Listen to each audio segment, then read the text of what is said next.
Bonsoir, bienvenue dans CSP Time, le débrief du match contre Nanterre, la parole aux supporters, le débat sur le CSP en play-off et puis également un zoom sur le premier match du CSP en play-off face à Dijon. C'est le sommaire de ce CSP Time numéro 15. C'est l'émission, vous connaissez le principe maintenant, l'émission du service des sports du Populaire du Centre qui, durant 3/4 d'heure, va passer en revue toute l'actualité du Limoges CSP. Alors pour nous accompagner aujourd'hui, nos deux invités, Jean-Louis Chanier, président des Eagles. Bonsoir Jean-Louis. Bonsoir. Et puis Yann Verger, président, également vice-président des Ultra Green. Bonsoir à tous. Également à nos côtés, les deux spécialistes du Limoges CSP au sein de la rédaction du Populaire du Centre. J'ai nommé Mathieu Marot à ma gauche. Bonsoir Mathieu. Bonsoir à tous. Et puis bien sûr Jean-Christophe Bourdin. Bonsoir Jean-Christophe. Bonsoir Franck. Il y aura comme d'habitude bien sûr le quiz en milieu d'émission, à la mi-temps. Et puis en fin d'émission, les tops, les flops de chacun de nos invités, de nos intervenants. CSP Time numéro 15, c'est parti. Et on va commencer par la victoire d'hier soir contre Nanterre. Quel match, messieurs. Victoire 82-80. Je vais m'adresser tout d'abord à Jean-Louis. Bien sûr, vous étiez au stade.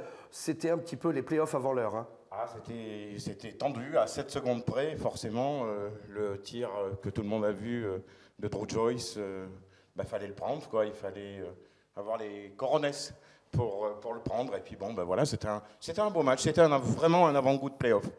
Un match comme les supporters les aiment? Oui, tout à fait, avec de l'engagement. On est vraiment passé là en mode play-off. Tout ce qui va avec, un beau blanc en feu. Et puis cette fin de match, il n'y a que le basket pour ça. Hein. C'est un shoot qui ne doit jamais être pris, mais qui est pris et qui tombe dedans. Et puis là, après, plus personne ne répond de rien dans beau blanc. C'est l'hystérie collective. Après, ça défend fort sur les 7 dernières secondes. Bravo aux joueurs. Et ce match lance clairement les play-offs. Qu'est-ce qui a pu faire la différence dans un match aussi serré, Mathieu Marot? Ce qui a fait la différence, déjà, on pense tous à ce shoot de Drew Joyce à 7 secondes de la fin. Bon shoot, mauvais shoot. En tout cas, il est dedans, donc bon shoot. Voilà. Drew Joyce, il a pris ses responsabilités. Shoot à 3 points en transition. Le match était ultra serré. Il a pris ses responsabilités. Ça se joue à pas grand-chose, hein, même si sur l'ensemble de la rencontre, je pense que le CSP mérite quand même sa victoire. Il a réalisé une superbe première mi-temps. Il avait 11 points d'avance au repos. Surtout à Limoges, beaucoup de joueurs ont apporté. Là, on a pu voir la longueur de banc du CSP avec un Josh Carter qui a été bon, souvent décrié cette saison, mais qui réalise un bon match. On a vu Kenny Hayes, on a vu un bon Mam JT. Ça a été très complet le CSP. Donc au final, si Eko Chafardik ne prend pas feu dans le troisième quart-temps, je vais presque dire le Limoges CSP aurait même pu se rendre le match plus facile. Mais bon, la fin n'en est que plus belle au final. Jean-Christophe, c'est vrai que si on regarde les chiffres, Limoges reste sur 4 victoires. C'est impressionnant avant de démarrer les playoffs. C'est même le scénario presque idéal. On l'attendait un peu, cette série de victoires, parce que depuis le mois de décembre, on était un petit peu sur un régime sec. Là, et donc là, c'est au meilleur moment. Juste avant les playoffs, il termine sur les 4 derniers matchs de la phase régulière sur 4 victoires. Il y a 3 victoires à domicile. C'est vrai que le calendrier était favorable. Donc l'effet beau blanc a forcément joué. Mais bon, il fallait encore le faire, fallait quand même gagner Antibes qui jouait pour son maintien, il fallait quand même se taper Villeurbanne. Là, ils ont mis la manière à chaque fois. Donc maintenant, voilà, ils se sont préparés de façon à la limite idéale parce qu'eux, ils sont vraiment rentrés dans un mode play-off. Et c'est quand même l'idéal avant d'attaquer ça. On a l'impression que l'équipe arrive vraiment en pleine forme au bon moment. Alors, j'espère surtout que c'est une forme physique parce que sur les playoffs, on sait très bien la densité qu'il y a. Et les matchs sont très rapprochés les uns des autres. J'espère que physiquement, ils vont tenir parce que je crois que les équipes qui ont souvent craqué et qui étaient en tête des différents championnats, ça risque de se passer encore cette saison. Enfin, du moins, je l'espère que Monaco n'ira pas très loin. Alors on va rentrer un peu plus individuellement dans cette feuille de match, un petit peu de cette victoire contre Nanterre, pour parler notamment de Samuels, qui, on l'a vu, a été pris individuellement hier soir, et il n'a pas eu le même rendement quand même, il faut forcer de constater. Effectivement, il a été un peu moins en vue, Samardo Samuels. Il a été très bien pris par Joe Passav, qui a beaucoup été dans l'anticipation. Nanterre a multiplié les prises à 2 sur lui, avec Kevin Jones aussi. Donc il n'a pas eu un match facile. Heureusement pour le CSP, depuis quelques temps, ils peuvent compter au-delà de Samardo Samuel sur un très bon Mame Jaïté aussi. Donc là, sur ce match, effectivement, Samardo n'a pas fait son meilleur match de la saison depuis qu'il est là. Mais pour moi, c'est pas un véritable problème. Il n'a pas beaucoup joué. Milling lui a préféré Mame Jaïté sur la fin de rencontre, qui même fait un très bon match. Il est rapidement sanctionné par 2 fautes. La troisième vient assez vite aussi, mais il arrive à gérer ça. Depuis quelques temps, il est très bon. Donc Samardo, le CSP n'a pas eu vraiment besoin d'un Samardo à son top niveau. Pour moi, c'est pas vraiment inquiétant si il a été un peu en retrait sans être mauvais non plus. Oui, on sait très bien que ce joueur est ultra dominant dans notre Pro A, enfin, Jeep Elite, merci. Mais il passe pas à côté de son match. Il est très bien pris en défense, ça fait partie du jeu en basket, de très bien défendre. Il aura d'autres matchs, il mettra ses 15 points en play-off sans aucun doute. Surtout Dijon, qui a perdu son intérieur phare. Il y a de grandes chances qu'il se régale.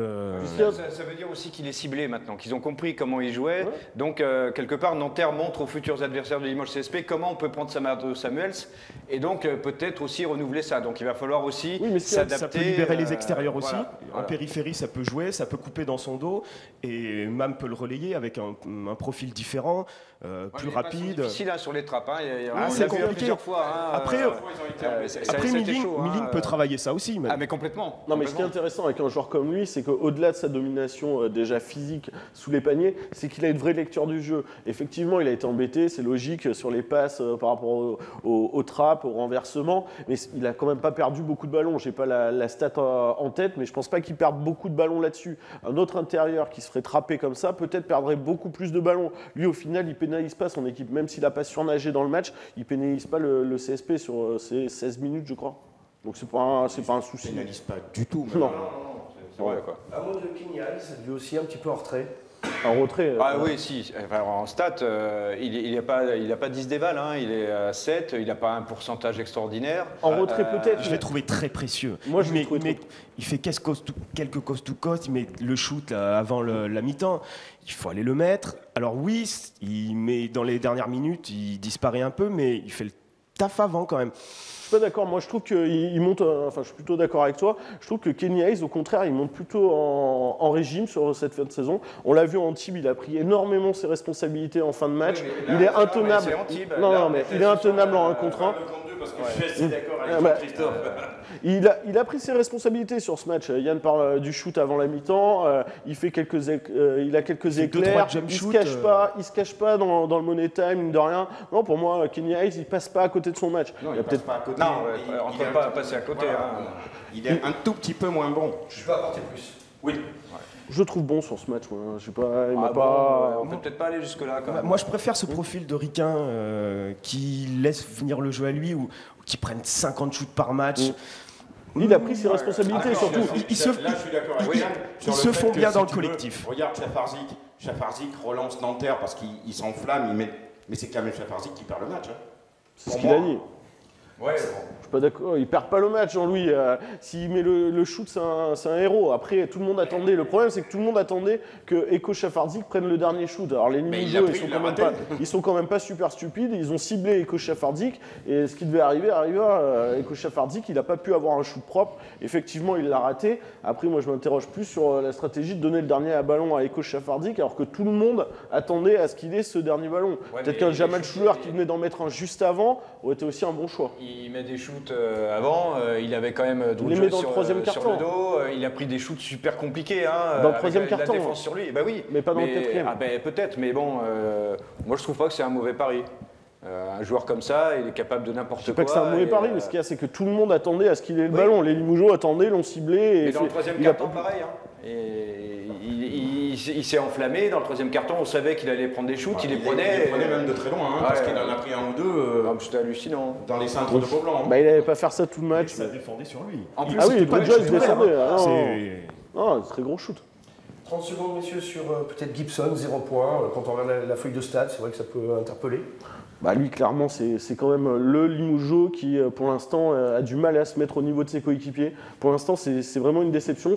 C'est pas une déception sur la saison, hein, parce qu'il faut se rappeler de tout ce qu'il a apporté au CSP sur la saison. Mais depuis quelques semaines, clairement, c'est le Limougeot qui n'est pas au niveau des autres. Alors, il travaille. Moi, on était au point presse là, juste avant ce match face à Nanterre. Il est parti dernier de Beaublanc. Il est resté un long moment pour travailler, mais bon, pour l'instant, ça porte pas vraiment ses fruits. Et c'est vrai que quand Drew Joyce sort et que Danny Gibson rentre, il y a une baisse de tension au Limoges CSP. Ça, c'est un petit peu problématique. Le seul point noir. Ouais. Parce qu'ils sont rarement bons ensemble. Voilà, ils sont rarement bons ensemble. Ils ont tous, plus ou moins des vagues qui ne leur permettent pas d'être à 100% tous au même moment. Il faut espérer qu'ils soient tous ensemble au même moment, présents en play-off. C'est comme ça que tu gagnes les play-offs, effectivement. Voilà. Merci messieurs, c'est la fin de ce premier quart-temps. On va passer à la suite. On rappelle quand même à ceux qui nous regardent en direct ou même en différé que vous pouvez partager et commenter sur la page Facebook du Populaire. Deuxième carton que nous allons consacrer à nos invités désormais, nos deux invités aujourd'hui, Jean-Louis Chagnier et Yann Verger. Alors on va commencer par Jean-Louis. Je vais vous poser tous les deux les trois mêmes questions. On fait ça dans chaque émission. Date et lieu de naissance, Jean-Louis. 12-10-1963 à Limoges. Et vous supportez le CSP depuis combien de temps? Alors ça va pas me rajeunir, une quarantaine d'années. Et la date de création des Eagles? Juin 2007. Juin 2007, donc vous avez 11 ans cette saison. Absolument, 11e année. Ben, la même question pour vous Yann, avec date, lieu de naissance et vous êtes supporter du CSP depuis combien de temps? Alors 18 septembre 1982. Moi, je supporte le CSP, bon, plus modestement que Jean-Louis, depuis 20 ans. Et les Ultra Green, on est nés en juin 2012. Donc, on a fêté nos 5 ans cette année, en début de saison. Alors, s'il y avait un mot pour définir la saison du Limoges CSP, qu'est-ce que vous diriez, Yann? Passionnante. Jusqu'à maintenant. Passionnante parce qu'on ne savait pas trop à quoi s'en tenir en début de saison. On a tout rasé, on recommence. L'événement de décembre qui est totalement irrationnel. L'équipe se relève et là on finit 4e. Honnêtement, si on m'avait dit ça, je ne l'aurais pas cru. Et tout peut être possible maintenant, donc passionnante. Est-ce qu'on doit être satisfait? Parce que si on regarde, Jean-Louis, finalement les objectifs qui ont été fixés par le club en début de saison, ils sont atteints. Limoges en play-off. Est-ce qu'on doit s'en satisfaire? Je ne sais pas si on doit s'en satisfaire. En tout cas, la chose est sûre, c'est que quand Fred, qui était encore là, nous avait parlé de ses objectifs, pour lui, c'était le top 16 et les play-offs. On a fait les deux. J'espère malgré tout qu'on va aller encore plus loin, vraiment. Parce que je pense qu'à Limoges, cette culture de la gagne, elle est tellement là. Les supporters, le beau blanc, enfin, tout est magique. On le sent bien, les joueurs sont concernés quand on discute avec eux. Vraiment, il faut aller au bout, il faut revivre. Mais le mot passionnant est très bien employé par Yann. Alors justement, vous avez parlé de Frédéric Forté. Comment a été vécue sa disparition dans les rangs des supporters? Non, mais c'est un drame terrible. Je veux dire, j'ai même pas de mots aujourd'hui encore pour en parler parce que je l'ai su très rapidement et c'était une catastrophe. Et c'est encore une catastrophe. Alors j'espère que le club, on le sait, devrait continuer dans l'esprit de Fred, mais ouais, c'était très compliqué et ça restera l'événement de cette saison, sauf s'il y a le titre, quoi. Il n'y a que le titre qui pourrait effacer, et même pas effacer, c'est juste dire, ce titre-là, c'est peut-être pour toi, Fred. Cette disparition, c'est vraiment ce qui va marquer cette année, hein. Effectivement, c'était tellement inattendu. Enfin, personne, un millième de seconde, a pu penser qu'un tel drame allait arriver. Donc effectivement, c'est des choses qui marquent le club et qui font aussi tout ce côté mythique, mystique de ce club. Malheureusement, c'est arrivé à nous, mais c'est ça, c'est assez indescriptible avec des mots. C'est des choses qui se passent une fois dans une vie et voilà, ce club nous fait monter tellement haut en bonheur et nous a fait descendre tellement bas en tristesse aussi. Voilà. Alors Frédéric Forté, c'était lui votre référent justement d'un côté comme de l'autre, hein, pour vous adresser au club et effectuer des demandes. Depuis que la nouvelle équipe est arrivée à la direction, la nouvelle direction est là, comment ça se passe, les relations avec les nouveaux dirigeants? Alors nous, tout le monde le sait, on avait du respect pour Frédéric Forté, on en aura toujours. On n'était pas d'accord souvent, parfois. On s'est engueulé de nombreuses fois, mais il y a toujours un respect et un dialogue. Ça, c'est quelque chose pendant 5 ans qu'on a voulu maintenir. Avec les nouveaux dirigeants, pour l'instant, ça se passe très bien. Quand ça gagne, généralement, ça se passe bien. Hein. Mais voilà, on a un dialogue constant. Ils nous font confiance, on leur fait confiance. Nous, ce qu'on leur dit depuis le début, c'est nous, on juge le sportif. Le reste, vous faites ce que vous voulez, tant que le sportif marche, nous, ça ira. Comment vous jugez l'action qui est menée par cette nouvelle équipe dirigeante là, depuis leur arrivée? Dans la continuité, c'est le mot continuité, parce que je pense que de toute façon, ça ne servait à rien de tout révolutionner, de tout changer aujourd'hui. On verra dans l'avenir, mais cette équipe-là, elle est là, on fait avec. Et franchement, nous c'est pareil, on a des relations tout à fait normales et cordiales avec le staff, avec tous les gens qui font que ce club existe encore. Sportivement, ce que vous voyez sur le parquet, ça vous plaît cette saison? Oui, sportivement, il n'y a aucun souci à se faire, bien au contraire, parce que malgré vraiment les événements, janvier, février, le fond du trou, la série de défaites, on n'était pas inquiets. Nous, personnellement, on n'était pas vraiment inquiets. On se disait, ça va repartir. C'est pas possible qu'on continue de descendre. Donc je pense que le meilleur est à venir pour le sportif. C'est votre avis? Oui, exactement. Oui. Après une saison, c'est toutes les saisons, même avec les grosses équipes. Hein, quand on a été champion, on a été au fond du trou pendant quelques semaines. Hein. C'est les saisons Linéaire. Ouais, linéaire, non, ça n'existe pas. Surtout en JP Elite, où tout le monde peut battre tout le monde tous les week-ends. Donc voilà, la saison elle est passée, maintenant on est en play-off. C'est une autre compète qui commence. Et attention, il va falloir aller nous chercher parce que les play-offs à Beaublanc, alors tout le monde en parle, les joueurs ont eu un avant-goût. Mais ça va être encore plus fort, plus intense. Cette équipe a l'air de bien supporter la pression. À l'intérieur du groupe, Mam qui sentait... De l'extérieur, on pouvait voir qu'il était un peu fragile. Là, depuis quelques semaines, mentalement, on a l'impression qu'il a franchi un cap. Il est dans son match, quand il prend des fautes, il n'en sort pas. Voilà, c'est pareil, Axel qui revient bien. On a des très jeunes joueurs, donc c'est important. On sait que maintenant, mentalement, ils sont prêts. Et ça, c'est fondamental quand on joue à Limoges. Après, le basket, ça reste le basket, mais à Limoges, si tu es prêt dans ta tête, si tu es prêt à mouiller le maillot, tu peux renverser des montagnes quand même.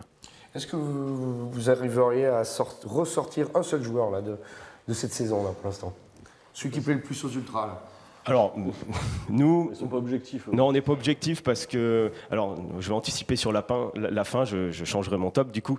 Nous, William Howard. Pour nous, c'est... En fait, nous, on est le feu et lui, c'est la glace. Il est d'un calme, d'une sérénité, tout en sobriété. Il n'en fait jamais trop, il n'ouvre jamais sa gueule, il est toujours là, précieux. C'est un gars super posé, intelligent, classieux, un vrai très beau joueur de basket et surtout un homme très attachant. Il ne parle pas beaucoup, c'est pas lui qui va monter sur la table, mais un mec comme ça, c'est vraiment très important. Et nous, de l'avoir comme parrain, c'est vraiment une fierté et un honneur. Ouais, je vais faire pareil. À part qu'on ne va pas prendre William Howard, mais on va prendre Axel Poutaille, évidemment. Mais ils sont tous les deux très proches, je pense. Ils sont très proches dans la vie, tous les deux, mais ils sont aussi très proches au niveau du caractère, au niveau de la gentillesse, au niveau de tout ce que tu peux t'imaginer. Donc je pense que c'est vraiment deux bons gamins, parce que je dis que c'est vraiment des gamins, mais c'est vraiment deux super joueurs. Et je mettrai avec Axel aussi William, que je pense que c'est un très beau binôme. Qui est au Limoges CSP, qui j'espère restera plusieurs saisons avec nous.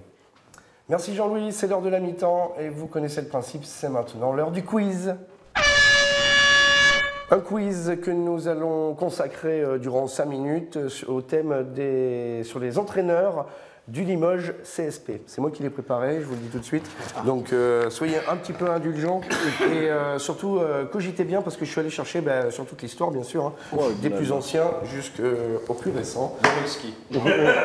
Alors on va y aller, on va commencer par le premier entraîneur. Je suis né le 2 avril 1957 à Neuilly et j'ai entraîné le CSP à la fin des années 90 durant 1 saison et demie. J'ai entraîné à Antibes, à Montclar. Bravo, Mathieu Marot. Antibes, Pau, Limoges, Paris, Dijon et la Côte d'Ivoire. Là, sur la Côte d'Ivoire, déjà, je pense que ça va donner des éléments à pas mal de monde.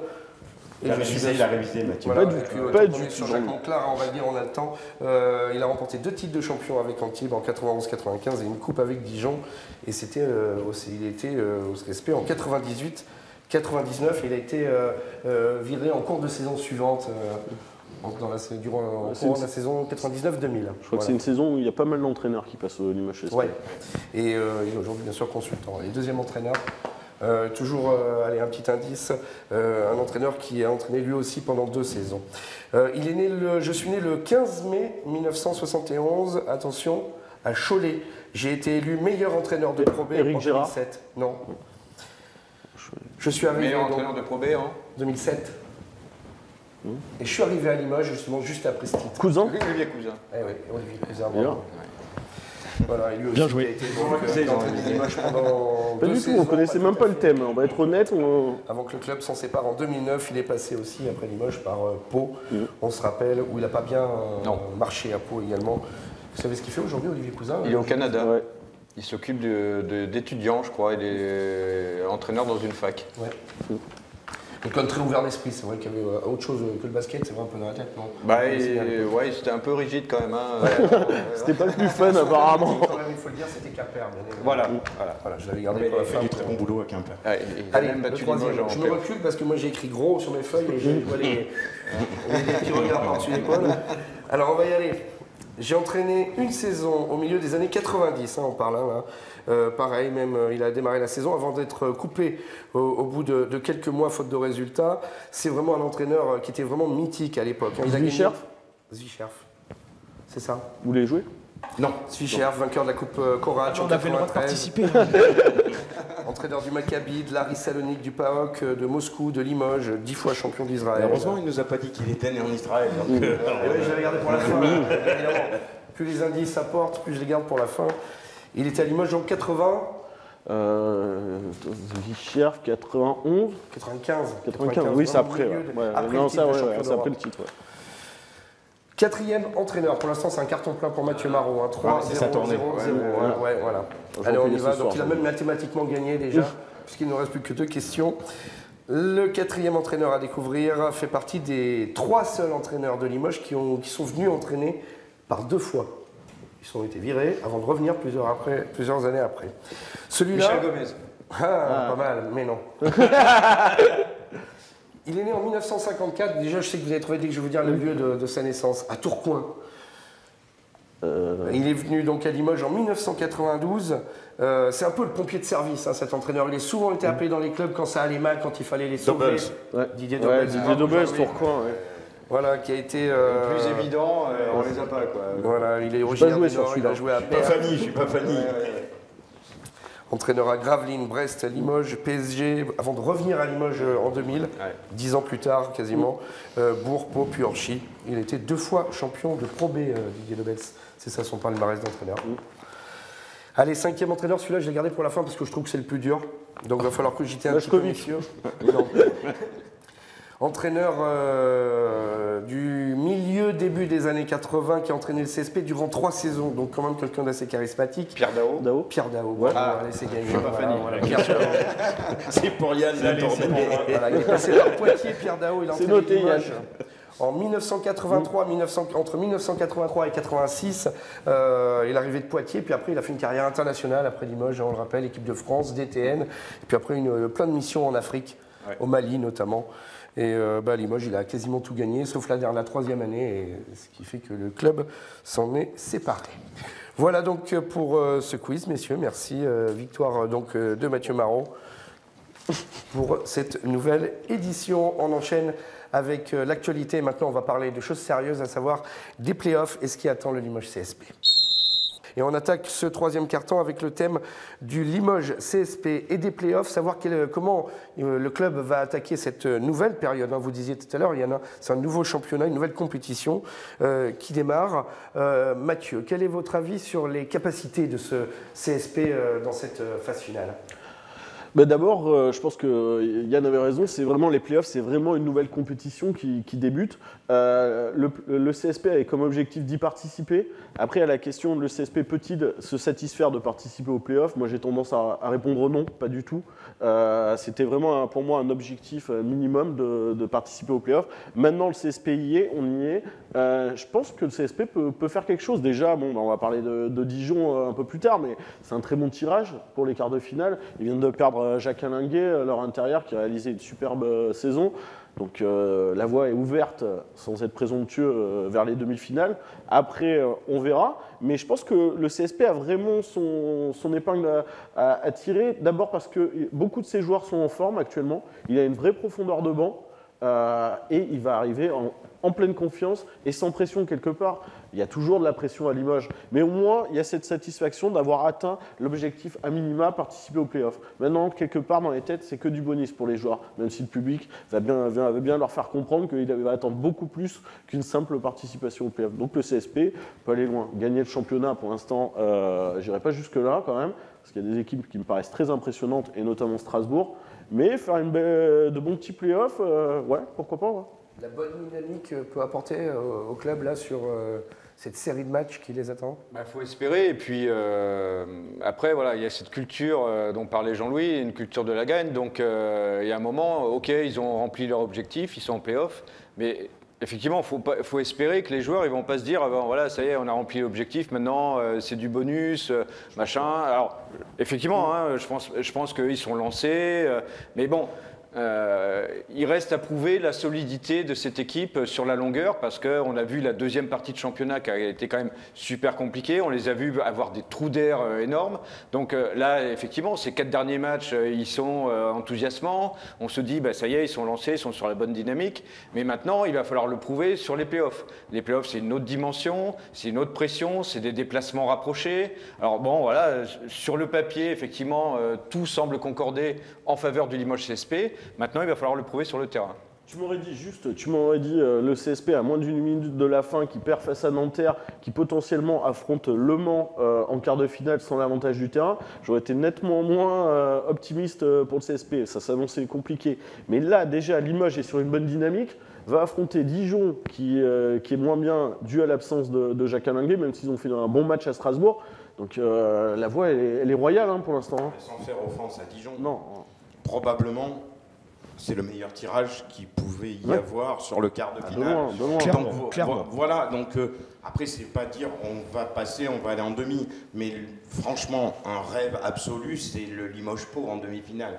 Pau qui sort Monaco, Limoges-Pau en demi-finale du championnat, mais c'est un rêve absolu. Pau-Blanc, il n'y a plus de cintre, il n'y a plus rien. Quoi. Et en plus, on garde l'avantage du terrain. Et on garde l'avantage du terrain. Alors, et c'est possible, franchement, c'est possible. Blanc qui bat Monaco. Monaco est à la peine dans cette fin de saison. Hein. Monaco est à la peine. Il y a beaucoup de rumeurs entourant le départ de son coach Mitrovic, qui a annoncé à Lasvel, voire à Valence en Espagne. Ils ont des joueurs blessés. Ils ont Ouattara qui est blessé. Ils ont Robinson.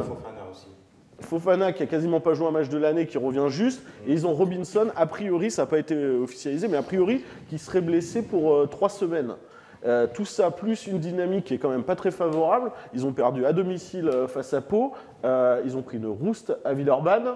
Et ils restent sur une victoire qui n'a pas été si facile que ça face à Bourg-en-Bresse dans un match sans enjeu. Donc en quart de finale, on le sait, sur une série au meilleur des 3 manches, ça peut aller très vite.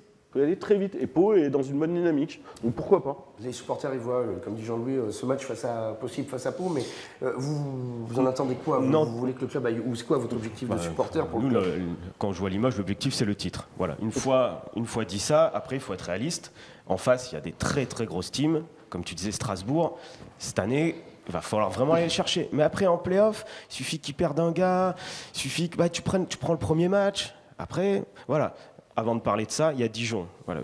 Moi, j'aimerais vraiment que... Là, c'est l'enflammade, on va être champion, voilà, on va gagner l'Euroleague. On est à Limoges. Dijon, attention, pas les prendre de haut. Il va falloir gagner chez eux. N'oublions pas qu'on a gagné un match à l'extérieur depuis 3 mois. Donc, tu as raison. Attention à Dijon. C'est les Ultra Green qui calment le jeu. Quoi. Non, parce que depuis hier soir, on entend demi. Il y a un quart à jouer. et à gagner surtout. Alors certes, on a l'avantage du terrain. Sur le papier, on a plus de bancs, nos joueurs ont l'air en forme. Ils perdent, comme tu dis, un gros joueur chez eux. Ça doit passer, mais attention, on pourrait être très con, perdez-moi l'expression, dans une semaine, si sur un malentendu, on se fait accrocher le premier. Leur dernier passage à Dijon, ça remonte à il n'y a pas longtemps et c'est moins 22. Voilà, c'est ça. Donc attention vraiment. Avec Jacques Alinguet. Il ne faut pas se laisser aveugler par ces 4 matchs derniers. Ouais, c'est exactement ça. Sur cette fin de phase régulière. Hein. On en joue 3 à la maison, donc il faut rester. Dont un contre l'Asvel méconnaissable. Attention, Dijon, ils sont pas là par hasard. C'est solide, c'est rugueux. Alors c'est pas flashy et tout. Mais va falloir aller les tordre. Va falloir aller tordre. Messieurs, parce que vous savez, on avait prévu de parler du match de Dijon dans le 4e quart-temps. C'est l'heure, on passe au 4e quart-temps tout de suite. On va aborder, donc, rentrer dans ce match qui nous attend donc mercredi prochain. Allez, voilà le 4e quart-temps avec donc ce match face à Dijon. Vous étiez déjà effectivement à dire qu'il fallait se méfier, hein, même si Limoges semble favori malgré tout, Jean-Louis. Parce que le CSP part. Alors, on va pas vendre la peau de l'ours avant de l'avoir tué. C'est exactement ça. On va pas le faire, mais franchement et honnêtement, mon prono c'est 2-0. Voilà, je pense que Limoges va passer en 2 manches. Je pense qu'ils vont aller gagner à Dijon et qu'il n'y aura pas de 3e match. Parce que ils sont vraiment dans un moment où c'est qu'ils sont en forme, ils sont bien, alors que Dijon est dans les faits presque inverse. Même s'ils font des matchs solides, franchement, voilà, non, sur Dijon, c'est ce que je disais tout à l'heure, meilleur tirage possible. Franchement et honnêtement, c'est 2-0 et c'est tout, quoi. L'enchaînement de matchs va être, à mon avis, aussi fatal à Dijon, parce qu'on l'a vu hier soir, ils tiennent le choc un petit moment contre Strasbourg. Et puis c'est tombé d'un seul coup. Hein. Et puis là, voilà. Et là, ils en ont pris 20. Ils ont pris 13 points. Voilà. Et à un moment, ils se retrouvent à 20 points. Et donc, 2 matchs aussi près pour une équipe qui a perdu son joueur, qui était sa plus grosse évaluation. Hein. Jacques Alinguet, c'est la plus grosse évaluation de la saison de l'équipe de Dijon. Donc, quelque part, ça va être sans doute de trop face à un banc de Limoges qui est effectivement en plafond. Qui fait un déval hier soir, c'est un des matchs où il passe complètement à travers. Ouais. Tout ça parce qu'il n'y a pas son binôme Alinguet. Oui, voilà, aussi. Ça joue. Ouais. D'un seul coup, si tu enlèves 2 joueurs majeurs, un qui joue pas bien et l'autre qui est plus là, il y a quand même. Puis c'est pas le Dijon de 2014. Hein. Oui, non, parce que ça avait été. Là-bas, j'en suis encore. Là-bas. La plus belle série, belle série des playoffs. Du basket, d'une intensité. Et puis là, physiquement, il n'y a pas eu que c'est la cuillère. C'était super. C'était du Jean-Louis Borg déjà comme entraîneur, donc on savait ce que c'était au niveau défensif. Et puis au niveau des joueurs, ils n'ont pas remplacé TJ Campbell, ils n'ont pas remplacé Michael Millet, Michael Riley, j'ai à l'envers, ouais. Michael Riley, voilà. Ils avaient André Harris aussi, qui était quand même un super joueur. Hein. Donc voilà, c'était même pas la même équipe. Hein. Là, il y a moins d'individualité quand même.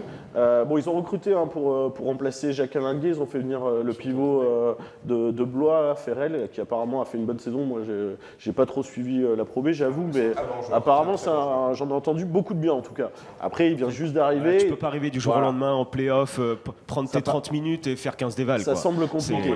Et contre Limoges, contre même si tu viens de Samuel, prouver, voilà, c'est ça. Ça peut paraître un peu compliqué. Donc, c'est pas être présomptueux de dire que non, Limoges absolument CSP pas. a la voie royale. Autour de la pièce, je pense qu'il y en a pas un qui met une piécette sur Dijon en quart de finale. Même sur leur match, le 2e match. Non, moi je dis pas ça, je sais pas. Ça sera leur dernier match voilà. Non, mais moi, ils vont jouer la saison là. 2-1, 2-0, j'ai même pas envie de me mouiller. Je parle d'issue à la série. Bon, s'il faut me mouiller, je serais presque comme Jean-Louis. Je serais presque d'accord avec Jean-Louis que Limoges peut le faire peut plier dès samedi, mais j'en suis pas convaincu parce que on va pas oublier quand même que le CSP, s'il reste sur une victoire à Antibes, il avait pris 12 défaites d'affilée quand même à l'extérieur. Donc ce sera un match de play-off. Dijon, je pense qu'ils seront très motivés. Le Niam, il connaît par cœur Kyle Milling et inversement. Donc voilà, Dijon, ça reste une équipe sérieuse. Ils ne sont pas là par hasard. Ils auraient pu finir 4e. Il y a un vrai groupe. Voilà, ils ont quand même ils ont des choses pour eux, Dijon, attention. Mais je trouve le Limoges CSP au-dessus sur cette série. Après, il faut se méfier aussi du match d'hier. Ils l'ont joué, bon, ils ont tenu Strasbourg. On n'a pas vu le match, donc on ne sait pas ce qui s'est passé. Non. Après, est-ce qu'ils ont vraiment forcé une fois que Strasbourg a mis le 13-1 ? Bon, allez, c'est bon, c'est plié, on est 5e. On pense déjà au match de Limoges. Hein. parce que bon, un match plié pour plier, peut-être qu'il a fait rentrer ses espoirs. On ne sait pas, on n'a pas donc suivi, voilà, ils ont peut-être gardé un petit peu sous la pédale. Ils vont pas venir là en victime pour dire c'est bon, on va nous mettre Non, de mais zéro. De toute façon, le danger il est sur le premier match à Limoges. Ouais, Voilà. tout à fait. Mais c'est le danger pour toutes les équipes qui reçoivent. C'est le Pour principe Monaco, des quarts. Le danger, voilà. C'est le Tu problème prends de le ces premier. quarts de finale. Après, Qui avantage normalement- pas forcément, pardon, c'est le problème de ces quarts de finale qui avantage pas forcément l'équipe qui a l'avantage du terrain. Parce que tu es tout de suite sous pression. Le premier match, tu le perds, c'est très dur. Après, Très dur parce que retour chez l'adversaire, un peu que ce soit une salle un peu chaude et tout ça, tu peux vite passer à la trappe. Il y a beaucoup de premiers de la saison régulière qui en ont fait Au football, c'est l'inverse. la meilleure expérience. L'avantage, c'est de recevoir au second Ben, match. exactement. Et je trouve que le format est pas forcément. Et c'est surtout les 3 matchs. Ouais, il faudrait passer en 5. Ouais, c'est ça. Moi, je pense que la formule serait assez sympa d'avoir tout en 5. Et il y aurait, c'est vrai, moins de surprises, mais ça serait mieux au niveau du sport. Ce serait plus logique. Ça serait plus logique. Tu passes à 16 équipes en saison régulière et tu fais des quarts de finale en 5. Voilà. Messieurs les Eagles et Ultra Green, est-ce que vous organisez un déplacement justement là pour aller à Dijon? Ça sera, on le rappelle, match aller donc à Limoges le 23, mais donc le déplacement le 26. Alors nous, on va essayer, mais j'ai un petit peu peur qu'on soit pas très nombreux parce que c'est compliqué. Hein, mais on a parlé hier soir, toute une partie même de la nuit. On va essayer, mais après. Et faire un bus quoi. Des minibus, je pense, ça sera Ah ouais, plus raisonnable. Je pense que plutôt que de partir sur un grand bus, je pense que ça peut être plusieurs minibus. Et chez les Ultras Nous, c'est dans les tuyaux. Voilà, nos adhérents vont recevoir toutes les infos aujourd'hui. On ouvrira, si on a de la place, aux non-ultras, comme on fait à chaque fois. Donc, s'il y a des personnes qui veulent nous rejoindre, on n'a jamais encore mangé personne. Sauf si t'es béarnais, bien sûr. Voilà, donc nous, on se déplace quasi, on essaye d'être à tous les matchs. Il y en a où on peut pas, en semaine ou trop loin. Mais à Dijon, on y sera, c'est sûr. Voilà, c'est certain, les Ultra Green seront à Dijon. On a une petite minute. Je voulais vous inviter à donner justement les comment, à dire chez vous comment on fait, les procédures de chacun des autres. Alors nous, c'est tout simple. Vous venez nous voir, soit pour vous abonner, donc la saison prochaine. On va vous voir en tribune un jour de match. Oui, ou avant à notre QG au Tonneau, rue de Bellac. Vous prenez contact avec nous via Facebook, via Twitter. Voilà. Après, on vous expliquera tout. Voilà, nous, notre seul. Vous êtes combien cette année là chez les Ultras? Alors on est 98 abonnés et on a une cinquantaine de membres, donc on est à peu près 150. Voilà. Ben pour nous, c'est facile. C'est le Dunk, évidemment. Bar associatif des Eagles, c'est pareil. On est tout petit peu plus nombreux. Nous, on est 156 abonnés sur 400 adhérents. Mais bon, c'est pas la même chose. Bon, même si on supporte et qu'on a la même passion, c'est peut-être un petit peu plus familial que chez. Mais je dis pas que c'est pas familial chez les Ultra Green, mais ça fait. Non, ils ont mangé personne. Non, c'est ça, c'est ça. Donc, voilà, Non, donc, mais c'est plus. Vous inquiétez pas. Oui, C'est plus familial peut-être un petit peu chez nous et c'est plus jeune chez eux. Voilà, Voilà. on va Après, dire. voilà. La seule différence, elle est là. je Ouais, pense. d'ailleurs, Mais on a c'est la vrai même qu'on passion. a les deux représentants des deux clubs. Il faut aussi citer les Phoenix qui sont Bien derrière sûr. le panneau, qui sont des supporters historiques. On les oublie pas, c'est pas parce qu'ils sont pas ici à côté de nous. Et les que- abonnés. Voilà, et puis tous les abonnés du club, Il évidemment. n'y a pas assez de place autour Et de la tout table. le monde aura la parole un jour ou l'autre. Aujourd'hui, Exactement, à c'est les Limoges, on Ultras, a la c'est chance d'avoir plusieurs groupes de supporters, donc tout le monde peut Exactement. s'y retrouver selon ses envies, ses motivations et sa passion. Voilà, il n'y a pas de concurrence ou quoi que ce soit. C'est des modalités de supporterisme différents, mais au final, ça fait un beau blanc magnifique. Merci à vous. Fin de ce 4e quart-temps. Vous connaissez le principe, on va passer au top et au flop. Les tops et les flops de chacun de nos invités. Alors on va commencer justement par Jean-Louis Chagnier, président des Eagles. Votre top, ça concerne, c'est très large, hein, vous avez carte blanche. Votre top, votre flop. Le top, je vais le donner à Olivier Borguin. À Olivier Borguin parce que je pense que Olivier a vécu un drame avec la disparition de Fred. Je pense qu'il a eu énormément de mal à remonter la pente. Et j'ai discuté avec lui, il va rester au club un petit peu encore. Et c'était important, je pense, qu'Olivier soit là. Donc je vais mettre le top à Olivier pour l'ensemble de son œuvre. Le flop. Le flop, je vais le mettre aux Eagles. Je vais le mettre aux Eagles, le flop, parce que je trouve que personnellement, il y a des moments où c'est que nos adhérents ne répondent pas présents. Donc, je mets un petit carton rouge à mes propres adhérents. Yann. Alors, mon top, ben, ça va contraster un peu avec Jean-Louis, puisque moi, je voudrais faire un gros coup de cœur à mes gars de la brigade de Tifo. Parce que cette année, on a vraiment voulu franchir un cap. Je crois que modestement, on l'a réussi. C'est énormément de travail, énormément d'heures passées. Tout le monde a une vie à côté, professionnelle, sociale, familiale. Et d'avoir dégagé tout ce temps-là pour l'amour d'un club, c'est vraiment quelque chose qui est très important pour nous. Et je voudrais vraiment féliciter la brigade du Tifo, mais l'ensemble des Ultras et puis l'ensemble de la tribune Père qui vraiment sont avec nous. Et c'est pour le club, pour son image, pour nous aussi, c'est quelque chose que je voulais souligner. Ça fait un peu auto-centré. Mais voilà, ça fait, voilà, c'était vraiment un clin d'œil que je voulais faire à mes gars parce que franchement, c'est des super petits mecs qui en veulent vraiment, qui lâchent pas. Et voilà, c'est bravo à eux, bravo à tous. Et puis en play-off, on va essayer d'encore mettre la barre un peu plus haut. Le flop. Alors le flop, ça serait pour les ambiances en général dans les salles de Pro A. C'est une catastrophe. JP Elite, oh là là, tonton Béral va me taper sur les doigts. Non, c'est une catastrophe. Comment on peut vendre un sport quand on a Jean-Michel Beauf DJ derrière ou la fanfare à fond? Non, c'est insupportable. Nous, on prend quasiment plus de plaisir à se déplacer.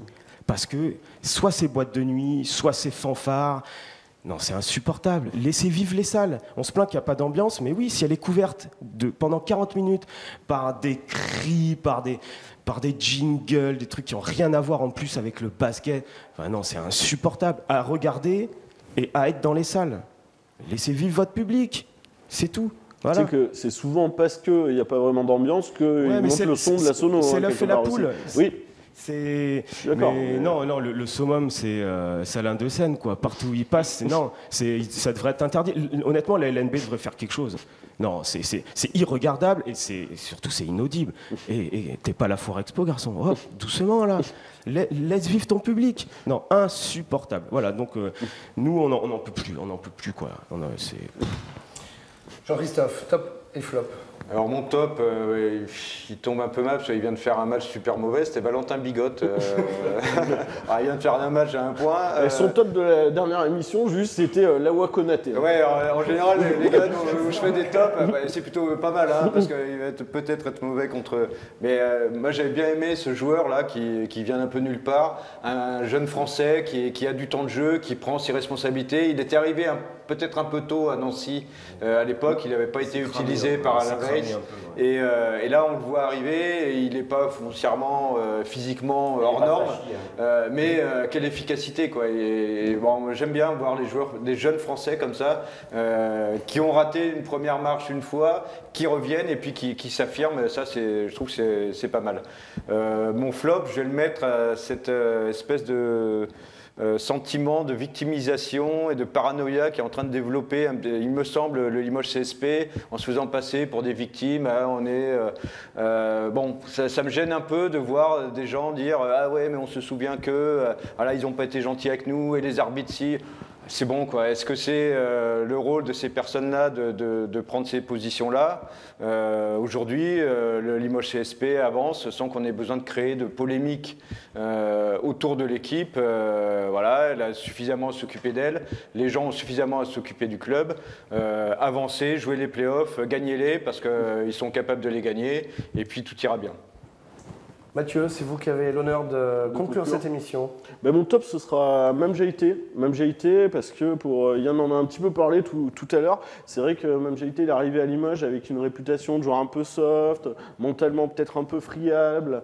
Sa saison n'a pas été linéaire non plus. Il a eu des hauts, il a eu des bas. L'arrivée de Samardo Samuels l'a un peu plombé sur le coup, mais ça n'a pas duré bien longtemps. Et là, depuis quelques matchs, Mame Jaïté, il est très bon. Il est dur, il est intensif. Contre Nanterre, on le voit, il est pénalisé par les fautes très rapidement dans le match. Il en a 2. Il sort pas de son match. Il est efficace sur la fin. Il réalise vraiment une belle saison mentalement. Comme on disait tout à l'heure, il est en train de franchir un cap.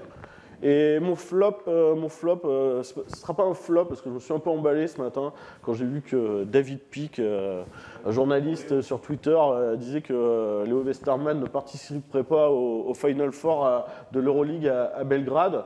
Donc en fait, c'est pas du tout pour faire de la place dans l'effectif, c'est juste parce que Léo Westermann est blessé. Et franchement, ça me fait mal au cœur pour lui parce que Léo, c'est un super gars. Et disputer son premier Final Four à Belgrade, devant quelques supporters du Partizan, je pense qu'il en rêvait toutes les nuits depuis la qualification. Et franchement, c'est un crève-cœur de voir qu'il va rater ce moment. Merci messieurs, merci d'avoir participé à cette Merci beaucoup, émission. c'était un plaisir. CSP Time numéro 15, c'est terminé. On vous donne rendez-vous donc dans 15 jours pour le 16e volet et la suite, bien sûr, des aventures du Limoges CSP. Merci à tous, à bientôt.